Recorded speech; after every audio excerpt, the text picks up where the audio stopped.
There's been other ones, the ones that they go into like supermarkets, and those, I don't know, those things. I'm trying to put myself two and a half years ago when I wasn't vegan. If I was just buying my stuff and then people comment like I think it would have made me think about it, but as her neck goes over the blade, she looks into the eyes of the slaughterhouse worker.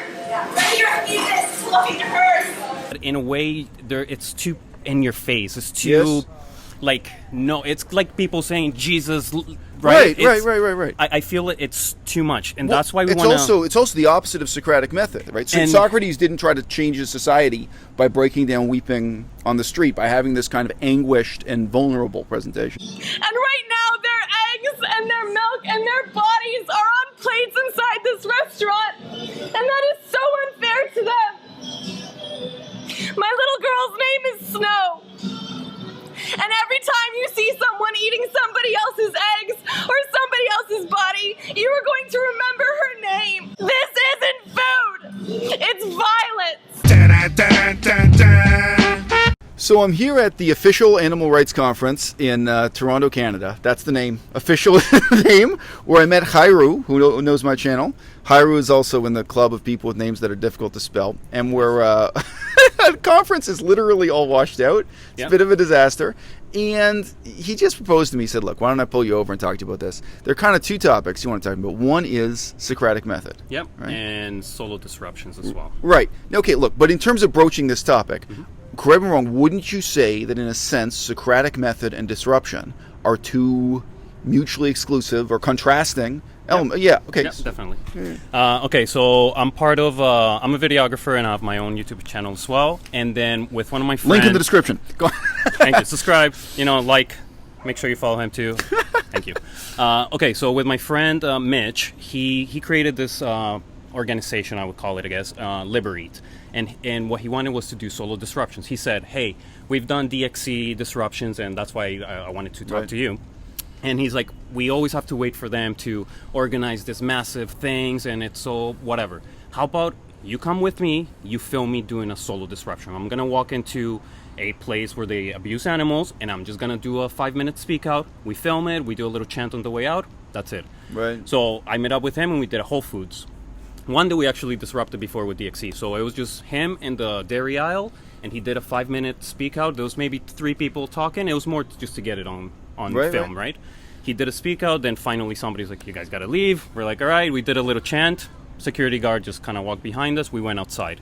And what we wanted to do is just challenge people, like, go do your own solo disruption. You don't have to wait for DXC, like, just, like, if you, because a lot of vegans get that anger, and this could be a good way to let it out. Write a poem, write something that you're passionate about, and just talk in a park, inside a McDonald's, inside a Popeyes, whatever, wherever they explode animals, and film it and then challenge somebody. And that's the part of the solo disruption that we're doing. Right. Second time, though, we stepped it up and we went into Eden Center, which is the big mall in Toronto, and we went into the food court at lunchtime. He stood on a chair and he started talking about meat and environment. Magically, I don't know, nobody came. He was able to do 5 minutes of the speak out. Some people even clapped at the end, and then we walked out. Usually security guards are on you. That's interesting. That's interesting. In that case, the audience appreciated. Okay, yeah. It was weird. But then after that, people were like, oh my God, this is so cool. This is inspiring. Like, because a lot of people don't like DXC.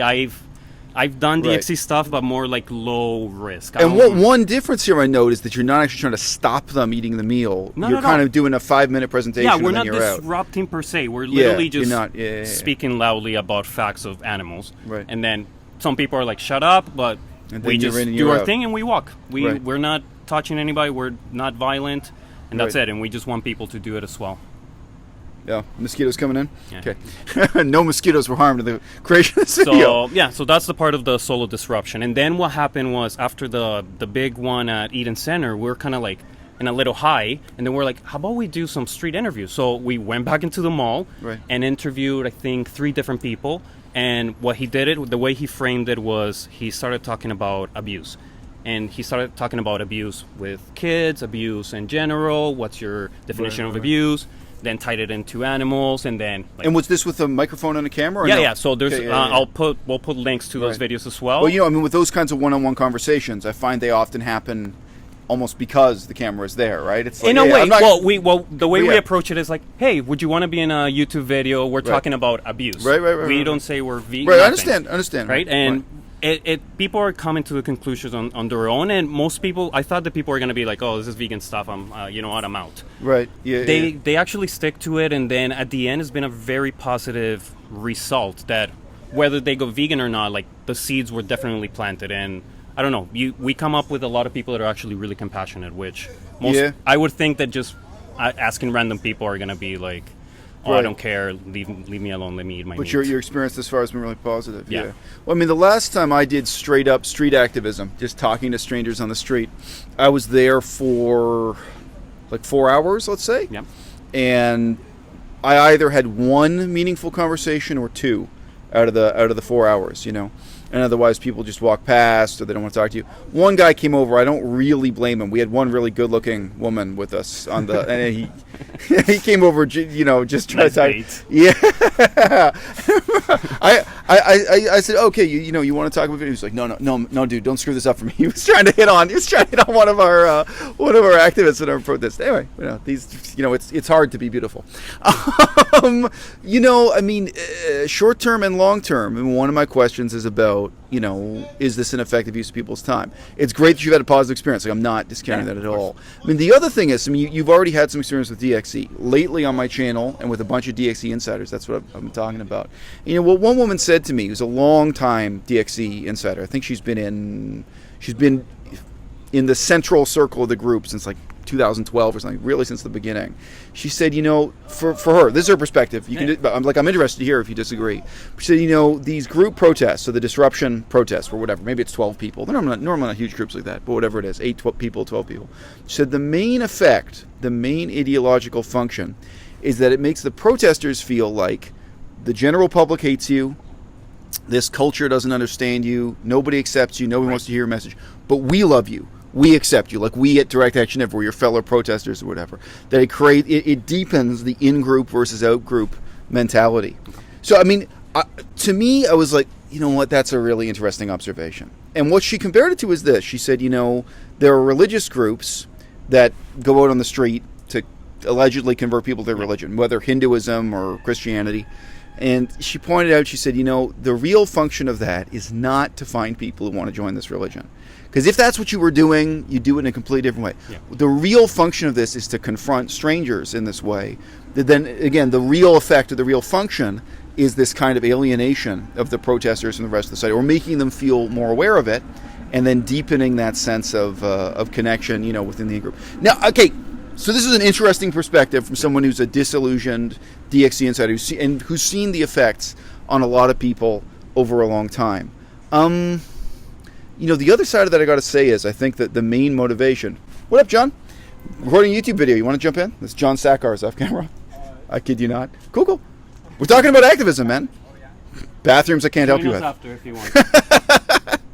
Yeah. Anyway, my viewers are going to think I was making that up, but no.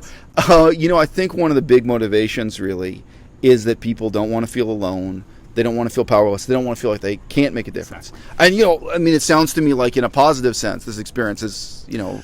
Yeah, I don't know. I've had a little bit of both. Like, some disruptions, I felt they were powerful. Like, the ones that, let's say, after the march, there's probably going to be something. And last year, we did the march, and then we walked into Eden Center, and we just did a little kind of, like, song and a little speak out, like a poem almost. Those I can get behind. It was a big group, and we just spoke. We weren't pointing fingers. We weren't attacking anybody. We just kind of gave our piece, and then we walked out. Right? Yeah. There's been other ones, the ones that they go into like supermarkets, and those, I don't know. Those things. I'm trying to put myself 2.5 years ago when I wasn't vegan. If I was just buying my stuff, and then people comment like. I think it would have made me think about it, but in a way, it's too in your face. It's too, it's like people saying Jesus, right? Right. I feel it's too much, and that's why we want to... It's also the opposite of Socratic method. I mean, it's interesting because the proposal of this talk was Socratic method. I mean, okay, let me put it this way. all the people I know, and sometimes know here means like I've had a couple of Facebook messages, and I mean I know them deeply personally, but all the people I know who did the really anguished, emotional style of activism, DXE, they still do it, but in the old days especially, they'd have a young woman standing there weeping and screaming at people, this chicken suffered so much, all of them regret it. All the ones I know regret it. And, I just did some videos talking about a young activist. I think she's still 15 or 16. She started at age 14. When you're 24, you might look back at this. But this is my point. Just bring it back to Socrates' Socratic method.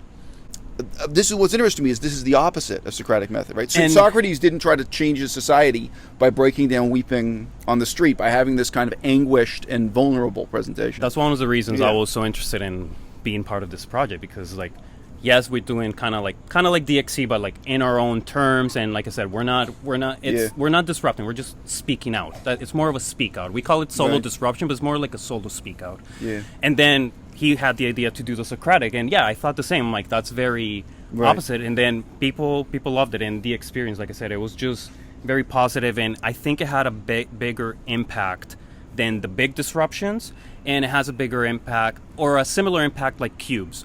With Cubes, I had really good conversations as well, very positive. But I find that with this Socratic method on the interviews, people are answering their own questions. They're coming up, they're thinking, okay, my values are here, but I'm doing this. My actions, oh, shit. And then a lot of people don't even know the process. Some ladies I don't think they stab pigs to kill them. I'm like, well, but we're giving them information. It's cool. It's still recording. Yeah, we're giving them information, and then at the end, we're kind of using here's some resources. Now that you know some of the facts, here, research it on your own. And then I follow up with a couple of people that I talk. They still follow me on Instagram, and so they're still kind of involved, and I know some of them have cut down meat and stuff. So I know that there has been an actual. I've been actual. Right. Okay, so let's stick with the example of how you did this. So I take it the example of abuse is Socratic method. Yes. Where you're starting by kind of asking people, what is the meaning of abuse? Something like this, yeah? Yes. Okay. We started with abuse, so started framing it, define it, and then do you think, then we tried to connect it with children, and then with puppies, and then we put it towards pigs. And then we started talking do you eat bacon? And then we started going into the facts of the industry and asking them, do you think it's ethical? How do you justify it? Right. The second time we did it talking about, it wasn't abuse. It was, oh my God, I think it was murder. It was murder. Yeah. So how do you define murder? And then we started talking about the human, and then we kind of connected it with hunting, and then factory farming, and we just some of them went they were all 15 minutes, almost even half an hour, and they were just really good conversation. I know the people were really interested in actually. You can see that they were thinking about it, and they're gonna go home and I'm gonna look into it. And because the way my friend Mitch is doing it, he has that very calm. You can tell that he's very well educated as well. He's not pushy. He's just very related and using terms like we promote this kind of stuff. We support this kind of food. Not you are the one supporting it. You want to keep them. You don't want to point fingers. So the point being here, we as a society consume 10 million pigs a day, or whatever it is, or whatever the number is. Not to say you are the one killing 10 million pigs a day, or whatever it's going to say. The very last one was very interesting. It was a guy from Mexico. That was a half an hour talk, and by the end, he said that he tried going vegan at one point. That that we need meat and culture though, and he gave us all those in one video. But then at the end, he's like, well, I think people just should eat more plants and more. And then he showed us that he had fruits and stuff. So we're a little confused by him, but I think what we're gonna do is we're gonna do a video breaking down that, because he gave us all those, and in a way, it was just the conversation went all over the place. I'm going to tell you one brief funny story about converting people through this kind of conversation, converting people to veganism, if I can use the word convert. And then I'm going to state my kind of concern about what's happening in the next 5 years. So back when I was married, I'm now divorced, me and my now ex-wife, we were together. I was actually literally holding our baby. So this is when my daughter, who's now 6 years old, was a newborn baby. I was standing there and rocking the baby. And this guy was asking us so many questions about veganism. It was at a vegan event, not a vegan, where they played a film and had a presentation, and then there's kind of informal Q&A. We weren't in charge of this event, but we're two of the 4 vegans there. We're doing Q&A on behalf of veganism, so it was a welcome effort. This guy is asking us, like, what about the Iroquois in Canada? This is in France. This guy is a Muslim immigrant to France, North African French. It's like, well, what about the Iroquois? And what about, the Mohawk Indians? They were so, healthy and powerful. He had all these really specific questions on this. Put in all this time and effort answering all these guys' questions. And at the end of it, we go home with our baby, and it's like, wow, that was so much effort. And like you said, I think we should never do that again. Like, it was like, whatever, you put in so much time, and it seems like, whatever, we got a newborn child to take care of. There's got to be a better way to do activism, whatever. By complete coincidence, my ex-wife bumped into him, I would say 6 months later, something like that. She bumped into him, and the first thing she says to him, oh, hi, how you doing? Oh, the other thing to mention, this is a problem with attractive women. I really got the vibe, even though we were there with a baby and I'm her husband, I really got the vibe that he was kind of like enjoying, like he was kind of flirting with or attracted to me, which I'm not the jealous type, but it was like, okay, this is even more. She bumps into him, let's say 6 months later, complete coincidence, at a grocery store. She says to him, well, I guess all that advice we gave you and all those questions you answered was for nothing. He was deeply hurt and offended. He was really shocked. And he said, no, that's not true at all. Since the day we had that conversation, I haven't eaten meat even once. I've completely eliminated dairy. And the conclusion he came to, he wasn't satisfied with all of our answers about science. He concluded that he would eat meat 1 day per year, but that he would be vegan 364 days per year. That was at that time what he was committed to. Now, since then, I wonder if he's given up on the 1 day of eating meat. That's a big improvement in 6 months, to be honest. Oh, sure, no, but he did it overnight. What he was telling us was that's right. Why. The day he had right. Right, that's right. Crazy. So within days of him having that conversation with us, he really committed that way. So there you go. So is that a happy story or a sad story? If we hadn't bumped into him 6 months later, if we hadn't done follow up, I would have assumed that was that would reinforce my sense that these conversations are just a waste of time. Talking to some nebbish who wants to know the details of the Iroquois diet in Canada, this kind of stuff. But it's actually a positive story. Here's my concern about the next 5 years. When you look at statistics for people quitting cigarettes, my background's in political science, including social science. When you look at the statistics, there's the illusion that over time cigarettes have become more addictive. That illusion is created not because the actual ingredients of cigarettes have changed, because the people who found it easy to quit smoking cigarettes have already quit. So when the news first came out that cigarettes cause cancer, all kinds of people quit smoking cigarettes. And today, the people who are still smoking are precisely the people, either for psychological reasons, for whatever reasons, the differences between people, they're the people for whom it is harder and harder to quit. So the actual efficacy of like programs where people pay money to be in a rehab facility, some people do that kind of stuff. The efficacy even of the drugs, when you give people Nicoderm and like some of these treatments, the efficacy seems to be declining because of the kind of people. My concern is, when I'm talking about the next 5 years, I think all the people who are highly motivated to become vegan, and the people who want to be vegan, the people for whom it's easy to make the transition to be vegan, they may already be vegan.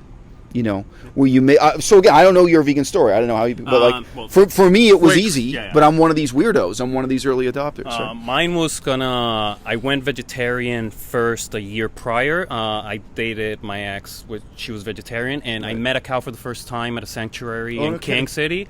Touched his face, and I give up meat. I don't know what it was. Like, I touched it. I'm like, what? I'm gonna give up meat.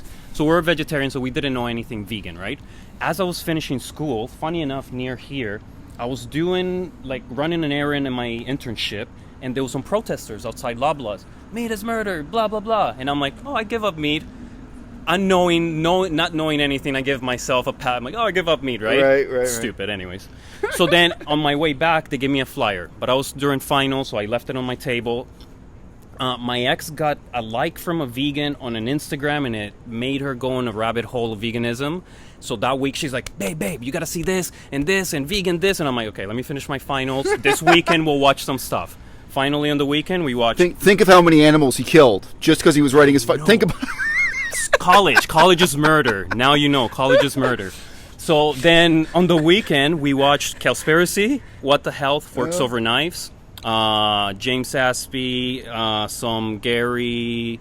video, and then I'm like the total package from 2016. So back to back, and we're like, We looked at each other like, vegan? All right. Yeah, We still had some eggs and cheese, so I went home with those, and I wasn't going to... Yeah. I'm like, I'll eat them, and then I'll go vegan the next day. Right. I opened my fridge the next day. I'm like, no fucking way. Yeah. So give them away, and I just did my haul, everything vegan. Then I watched Earthlings 3 days after. Oh, yeah. And that broke me. It got me angry, and I'm like, okay, we got to do some activism. So we went to our first chicken vigil 2 weeks after. Right. And then cubes, and then marches, and then next thing I know, So 2.5 look, years. here's my counter argument. It's not that I'm saying you're wrong. It's that I'm kind of making a warning. And I know they're giving an announcement now, so some other activist events we can go to. So, like, I had a girlfriend in Laos in Southeast Asia. She's the only Asian girlfriend I ever had, as a matter of fact. And, I was really saying to her, it is actually why we broke up. I said to her, look, if you want to be with me, you've got to be vegetarian. Vegetarian's the kind of minimum commitment here. And I met the family cow. So her family owned a cow that was just, this is the best type of domesticated animal. It was just kept to eat weeds. It was kept like a living lawnmower. So they didn't milk this cow. They didn't exploit. They didn't eat this cow or whatever. But yeah, so they just had a cow. The byproduct of having her was like to clear clean out grassland or whatever I said. Well, there would be jungle if you let it grow in. So they had this cow, and she had some kind of emotional connection to this cow. She saw this cow. She hadn't been back to her hometown in age. She hadn't seen the cow in 3 years or something. Let's say whatever it was. So she sees this cow and she's really moved. And I said to her, "You kill and eat cows every day. Like, how can you not make the connection?" And you know what her answer was? Her answer was, "Oh no, I'd never eat this cow." Right, thanks, guys. Okay, this is my point. So, this guy, you see one cow, you have no particular emotional connection with. I'm just saying you didn't grow up with this cow. Right? I'm like, I've never petted a cow. Let's go pet it. But he can make the connection to all cows, other cows, Yes. and it inspires him to Steak start to... equals that cow that I just okay. petted? No. Or some other cow somewhere, right? I'd say, well, we'll kill other cows, not this one. Okay, but obviously the vast majority of the population, including that ex-girlfriend of mine, and including all the other people who were staying in the same residence at your university. I mean, you're surrounded by people who are seeing the same stimulus, the same warning. Exactly. And they're not reacting the way that you are. Now, but it's a very, very approximate comparison. But you can say, look, everyone got told cigarettes cause cancer. Cigarettes also just reduce your ability to walk I was upstairs. still smoking 6 years ago. Oh, no I kidding. quit 6 years. Okay, and some people hear that and get motivated and say, okay, even if it's hard, I got to quit. And some people don't. So, I mean, that's my overall warning or concern about this. I give it up because I was my last $10, and I'm like, food or cigarettes. Right. So some people, I was disconnected. I'm like, I know they're bad. And same thing with, like, the food. Like, now being on the other side, you can see why people, like, just don't even want to think about it. Right. And, like, they're so busy with life and stressed out. Like, oh, I got to think now about, like, what am I? No. And a lot of people, just from laziness, they won't even want to look at a video or even think about, like, that is a cow or that is someone that I'm eating. Yep. Was someone. Yep. Okay, so we're going to go back and do more. We're going to go collab with John Sakars here. But anyway, great talking to you. I assume this will be on your YouTube channel and my YouTube channel. We can share the resources to make it happen. Subscribe. Watching on mine, subscribe to him. Watching on his, subscribe to me. Go vegan, guys. The future of veganism is you. I mean, really. People like to disrespect my crew, but the fact is that you know my name and I don't know you.